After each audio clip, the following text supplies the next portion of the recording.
Hey guys, Dazzler Magic here. It's time for more spoilers from today. And yesterday too, because I guess some people are like, oh, I got my own spoiler. I'm going to release it at 11:49 at night. So first we got Archfiends Vessel. I don't know why they would promote this level of degeneracy, but it's actually not that good of a card. It's a 1/1 for 1 with lifelink. Okay, I like that. But when it enters the battlefield, if it entered from your graveyard or you cast it from your graveyard, so either dropped it into play from the zone that is your graveyard, or literally somehow cast it from your graveyard, in which case it would still, in all likelihood, cost 1. Exile it, so you get one shot at this and that's it. They've been forgetting to do that on a lot of cards lately. If you do create a 5/5 black demon creature token with flying, but without lifelink. So here's the thing, okay, most resurrect abilities just start at 5. That's just what they generally cost as a rule. So you just paid 5 for a 5/5 flyer, which, you know, okay, nothing special, but okay. And then you had to already have this in your graveyard and have the Resurrector in hand. Now that said, you whip this into play with Whip of Erebos. Holy crap, is that broken.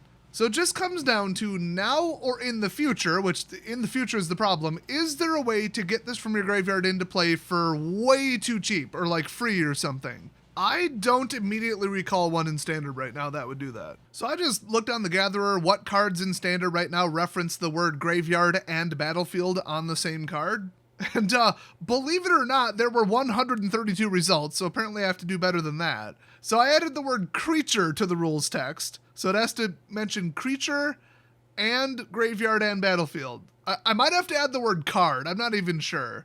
You know, because that resulted in 72 cards. I'm sure as hell not going to read them all. But I mean, like Bond of Revival, 5-cost sorcery, return target creature from your graveyard to the battlefield, it gains haste. It still costs 5. You're still paying 5 for a 5/5 flyer. But then it hit me.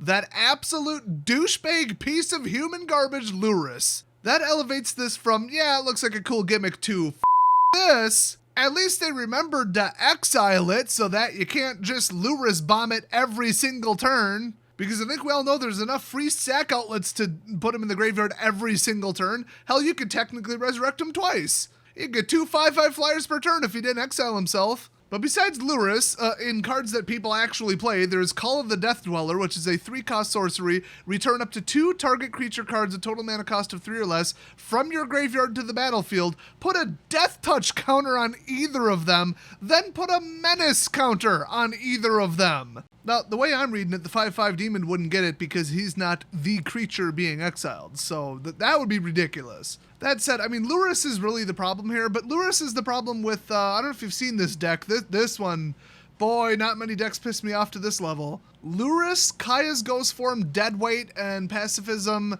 and there's like 1 or 2 others, and they're all 2 or less, and Lurrus is an automatic card. Okay, so once you get Kaya's Ghost Form on Lurrus, that's it. The game's over. You need to resolve 2 removals of him in the same turn and then hope they don't have another one in hand. Otherwise, they just Pacifism, Deadweight, Deadweight, Deadweight, Pacifism, Deadweight, Kaya's Ghost Form, Deadweight, Pacifism, you know, and then they just throw out, you know, sack outlets and death triggers, the cat, the oven. I mean, the deck's just bullshit. You shouldn't be able to loop that. Lurrus should have said creatures only. You should not be able to resurrect a Deadweight or a Pacifism with Lurrus. But now you can grab this guy, and the real problem is, I mean, yeah, it's a 5/5 flyer, who cares? It's not like it's indestructible or hexproof. It's not like we've never seen a 5/5 flyer before, oh boo-hoo, 1 mana. Except not really, because the average resurrect is, I guess, now 3 to 5. So it's like, well, whatever, how quick could you really pull that off? With Lurrus, I mean, I guess Lurrus himself costs 3, so maybe turn 4.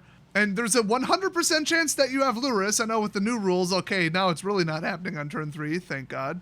But, you know, you get this guy killed chump blocking turn 1, 2, or 3 or whatever, throw out Lurrus, and then boom, he's back, 5/5 flyer. I mean, turn 4 for sure if you get your 4th land drop, because the 3 would put Lurrus, let me think, yeah, the 3 on turn 3 would put Lurrus into your hand, and then drop him into play, and then have 1 to play Archfiends, boom, you get a demon.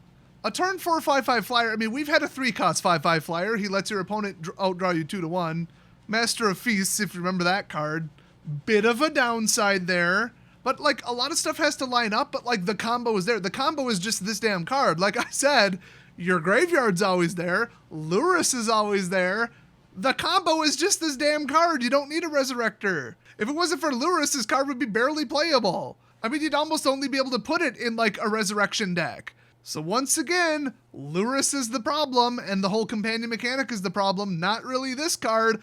But for the record, should they have printed this card? Absolutely not, because hello, they knew about Lurrus when they designed this card. Or did they? Because remember, they have like 2 or 3 sets from now basically finalized. And they said that Ikoria was supposed to occur, I think, 1.5 to 2 years from now. That's when it was slotted, and they moved it up because they needed to fill a space. So this was not necessarily made after Lurrus, but I'll just assume it was, and that they massively screwed up because they do that constantly. So in the context of the standard meta and the fact that there's already a deck that this goes in and that it's going to be obnoxious as hell, I'm going to say this card was a mistake and that I hate it. Also, remember, in a Lurrus deck, a true Lurrus deck, everything costs 2 or less except for Lurrus himself. Now, Lurrus has 2 toughness. Do you know how much of a glaring weakness it is that everything in the deck has to cost 1 or 2? It's weak garbage, and they just try to ping you with triggers and swarm you. And now it has a 5/5 flyer. Like, do you get what I'm saying? The deck has a bunch of cheapo low-B crap, bunch of filler crap, and a bunch of neat triggers, and Cruel Celebrant and whatever the hell else, Witch's combo or whatever, I don't even know. Does that card even cost 2 or less? I don't even remember. Actually, yeah, the low mana cost of the Witch's Oven kind of is the problem. And the fact that it's not legendary. So taking that deck where you could just like -2 sweep the whole damn deck, and then giving it a 5/5 demon, a flyer, a giant ass creature in the air, when everything else is like on the ground and weak as shit. Like that's, I hope it's coming across how bad that is. Still, I mean, yeah, 1 kill spell, boom, it's gone, and then this thing's exiled. So like it's a 1 and done. If you could loop this every turn, I'd be losing my shit right now. I just can't believe that this is an uncommon. But let's just say I peeked ahead at some of the spoilers. There's some really beast uncommons. This is like the 10th most broken card that are in the spoilers today. It is an absolute shit pile. So let's move on to the next one. But to be clear, people are like, oh, the 5/5 demon for just resurrect. If it's a just resurrection deck, just resurrect something better than this. Just resurrect a 5/5 flyer. Like, what's the big deal? Lurrus is the problem, to reiterate. Next up. It's Pursued Whale, a 7-cost 8/8 unplayable waste of everyone's time. So when Pursued Whale enters the battlefield, each opponent creates a 1/1 red pirate creature token with this creature can't block, and creatures you control attack each combat if able. So both of those lines are on the token, I guess is what they're saying. And then spells your opponents cast that target Pursued Whale cost 3 more to cast. Good, I love that effect. I mean, it's 7 and it doesn't have trample or flying or anything, and nobody's playing like heavy blue right now, so what was the point of all these whales?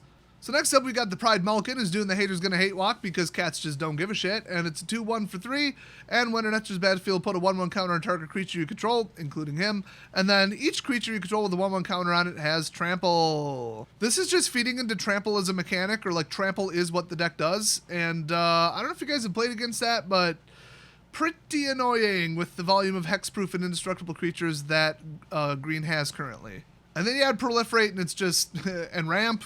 Wow, real treat to play against that one. Now that trample can be a counter and that all counters get recycled for the rest of the game with Ozolith, that's the real problem with that deck. I don't have a problem with big beefy tramplers, like whatever, more power to you. You ain't gonna win with giant green creatures without trample, let me just put it that way. But my gosh, to never lose a counter or a trample ability as long as the entire game goes on because of Ozolith, it's pretty easy to identify what's really wrong with these decks, and that's what's really wrong with this deck. So nothing wrong with Pride Malkin or Tramplers, just that takes it too far. Once again, Wizards, specifically Mark, took something perfectly reasonable and went way the hell too far with it because, whoa, wouldn't it be cool if we had a card that did this? No, shut up. Quit your job. Next up, Stormwing's Presence. It's a elemental, because we need more of those in the game. 5-drop and double devotion. Cool. This spell costs 3 less to cast, though, if you... Oh, by the way, it's reduced by 2 generic and 1 blue. So truly 3 less to cast if you have cast an instant or sorcery this turn. Just more crap tempting people to run Is It Drakes again. That's what we needed.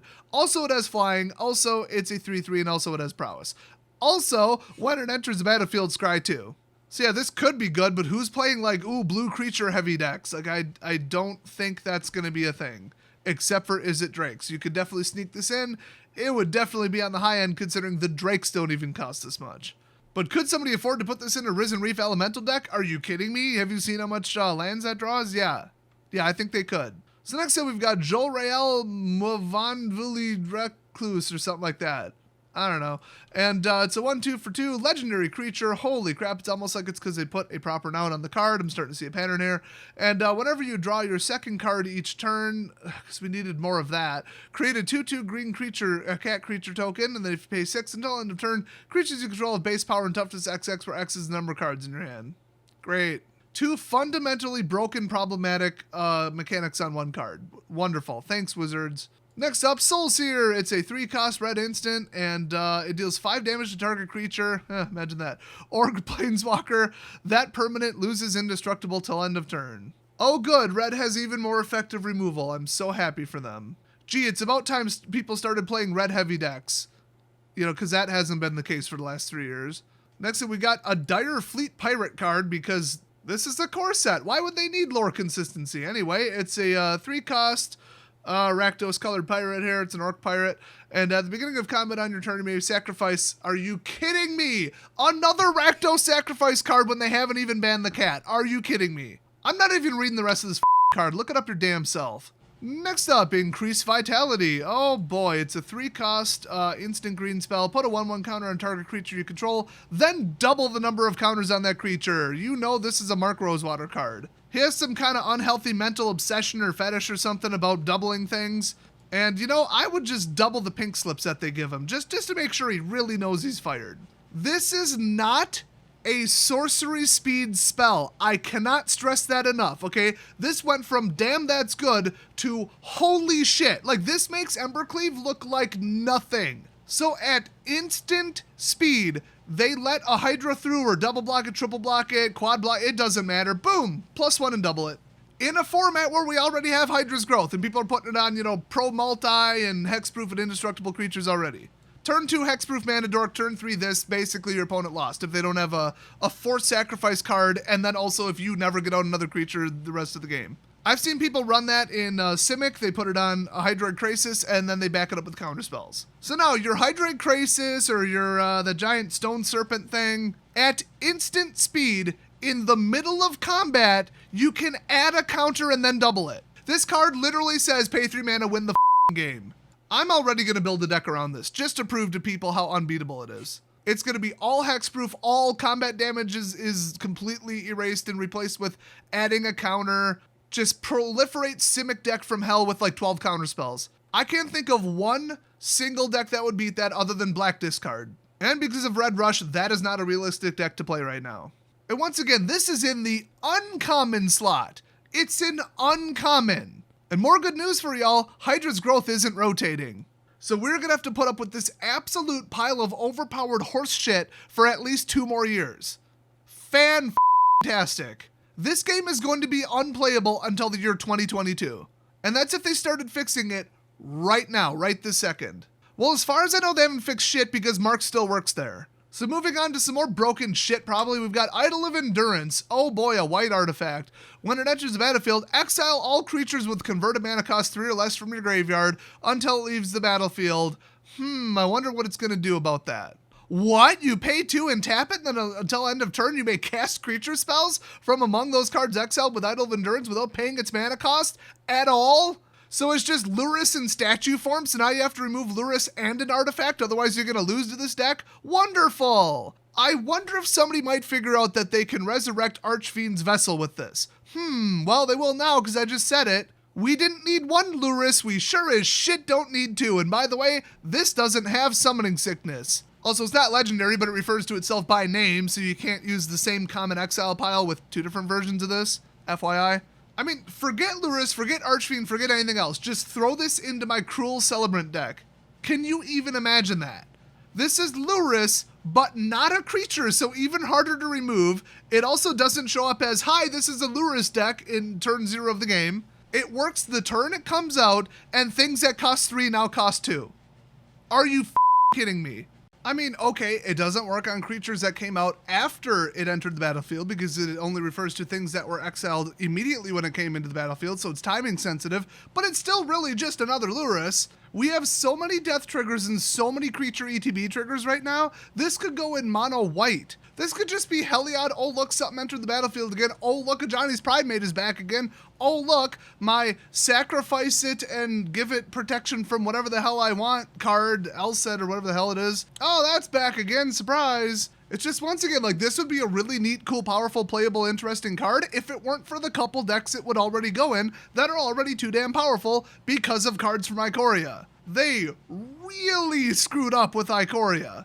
I can see why they waited longer to have these be the spoilers, like later into the rotation, because they know this is just broken, devastatingly terrible shit.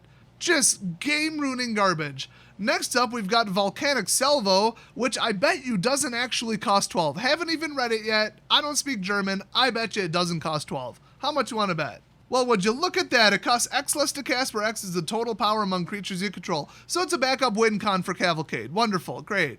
Oh, wow. I actually assumed that this would be a good spell that actually targets the player. Apparently, you can do 6 damage to up to 2 creatures or planeswalkers of your choice, which does nothing to win the game.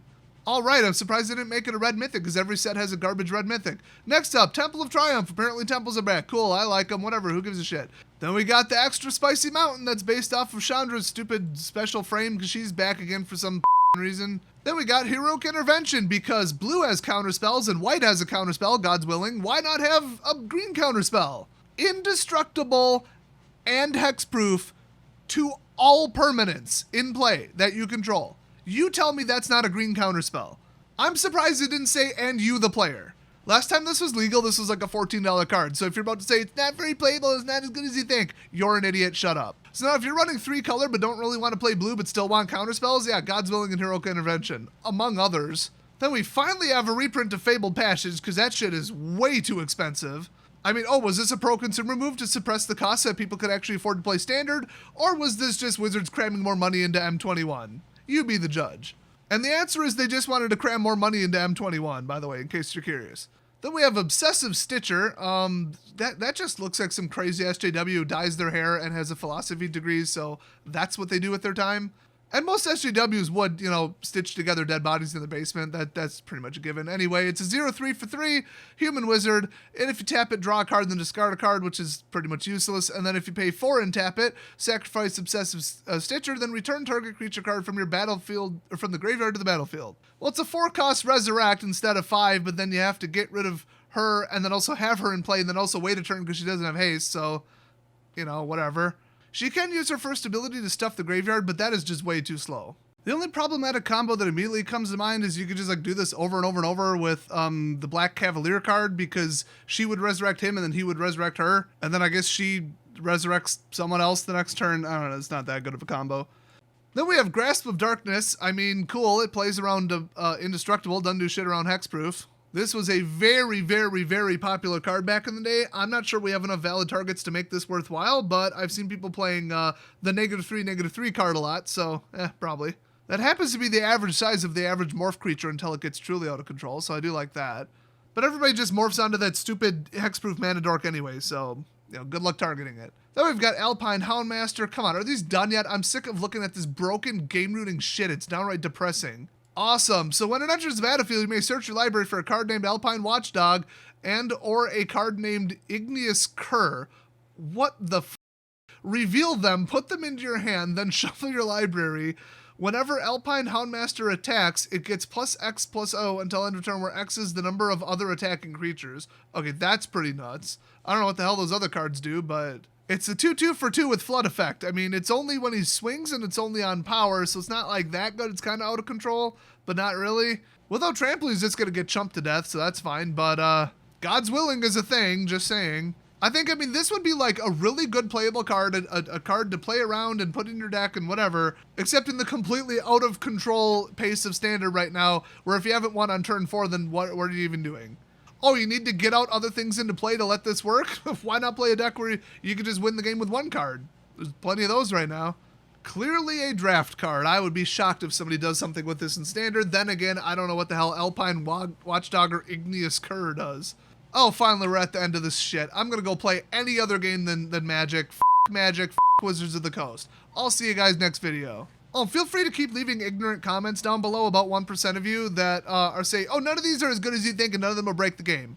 74% of people in the last Twitter poll, and they're all Mark Rosewater ass kissers following him, by the way. So realistically in the community, 90% of people think that standard is too powerful right now. It's completely out of control. And there have been, what, 17, 18, 19 bans in the last like 3.5 years? You are like provably wrong. Like, it sounds like an opinion, but you are provably incorrect. We all know that you're a dumbass, just talentless piece of shit net decker that just goes online, copies a hyper powerful turn 4 Winota deck, and they're like, look at me, I'm skilled, I win all the time. Ooh, I found a deck where I don't have to think, I just win. Woo! 0 play skill required, I just need to get out mommy's credit card. Like, that's what you want from the game. You want easy free wins so you can lie to yourself and pretend that you accomplished something, okay? That's why every broken, game-ruining, too fast, too good card, you're like, yeah, let's do it. That ain't news, okay? We all know that that's your motivation, but what you don't know is that I usually screenshot your comment and share it on Patreon and Discord, and we all laugh at you. Just full disclosure, that's what's gonna happen